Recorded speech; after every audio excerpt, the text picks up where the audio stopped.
September 16 ozone தினம் ஒவ்வொரு வருஷமும் கொண்டாடப்படுகிறது. ஓசோன்னா என்ன அப்படிங்கிற ஒரு சின்ன இன்ட்ரடக்ஷன் சொல்லிடலாம். நம்ம சுற்றி இருக்கிற காற்று வந்து ஆக்சிஜன் O2ன்னு சொல்கிறோம் இல்லையா, அந்த ஆக்சிஜனில் இன்னொரு ஆட்டம் ஒன்று சேர்ந்துச்சு அப்படின்னா O3ன்னு சொல்லணும். அதை வந்து ஓசோன் அப்படின்னு சொல்கிறது. அது எங்கே இருக்குது அப்படின்னு பார்த்தோம்னா, இங்கேருந்து ஹைட்டாக போயிட்டு இருந்தோம்னா ஒரு 15 கிலோமீட்டர், நம்மளுக்கு புரியுற மாதிரி சொல்லணும்னா சாமல் பள்ளத்துலேருந்து ஒரு கலெக்டர் ஆஃபீஸ் இருக்கு இல்லையா, அவ்வளோ தூரத்துக்கு போனோம்னா அதே ஹைட்டாக போனோம்னா ஓசோன் லேயர் இருக்கும். அங்கே 15 கிலோமீட்டர்லேருந்து 35 கிலோமீட்டர் வரைக்கும் ஓசோன் காற்று தான். லேயருங்கிறது ஒன்றும் இல்லை, நம்ம ஓசோன் காற்று தான் இருக்குது. அதை நம்ம ரெஸ்பிரேட் பண்ண முடியாது.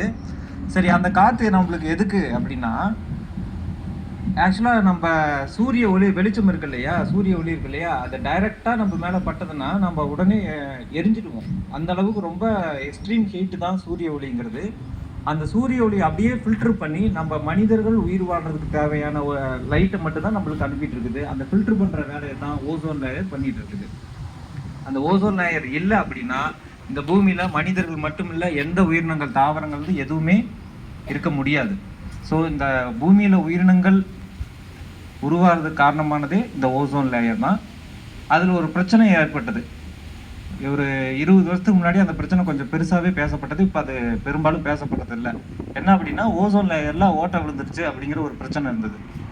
எப்படி ஓசோன் லேயரில் ஓட்டைன்னா என்ன அர்த்தம்? இப்போ ஒரு ஷீட்டு மாதிரி இருக்குது, அதில் ஓட்டப்பட முடியுமா அப்படின்னா அப்படி அர்த்தம் கிடையாது. அந்த இடத்துல இருக்க வேண்டிய எக்ஸாம்பிளாக எந்த நாட்டுக்கு மேலே அந்த ஓட்டை இருந்தது அப்படின்னு கேட்டால், அண்டார்டிகா அப்படிங்கிற ஒரு கண்டம் இருக்குதுன்னு சொல்லுவாங்க இல்லையா, அந்த கண்டத்துக்கு மேலே தான் இந்த ஓசோன் லேயரில் ஓசோன் காற்றே இல்லாமல் போயிடுச்சு. அதை தான் ஓட்டன்னு பெருசாக சொல்லிட்டு இருந்தாங்க.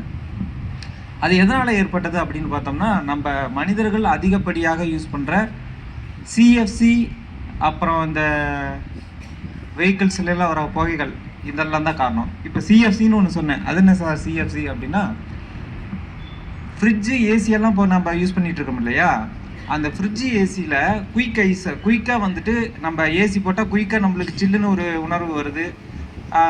ஐஸு தண்ணி வச்சோம்னா சீக்கிரமாக நம்மளுக்கு ஐஸ் க்யூப் கிடைக்குது இல்லையா. ஏன்னா ஃப்ரிட்ஜு கண்டுபிடிச்ச காலத்துலலாம் தண்ணி வச்சோம்னா ஐஸ் க்யூப் உருவாகிறதுக்கு 1 நாள் 1.5 நாள் ஆயிடும்.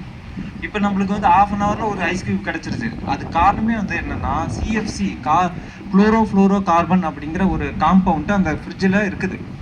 சரியா, அதுலேருந்து வர கேஸ் வந்துட்டு இந்த ஓசோன் லேயரை ரொம்ப ஹார்ம்ஃபுல் கேஸாக வந்து ஓசோன் லேயரை வந்துட்டு அஃபெக்ட் பண்ணும். அதனால அந்த ஓட்டையெல்லாம் உருவானது.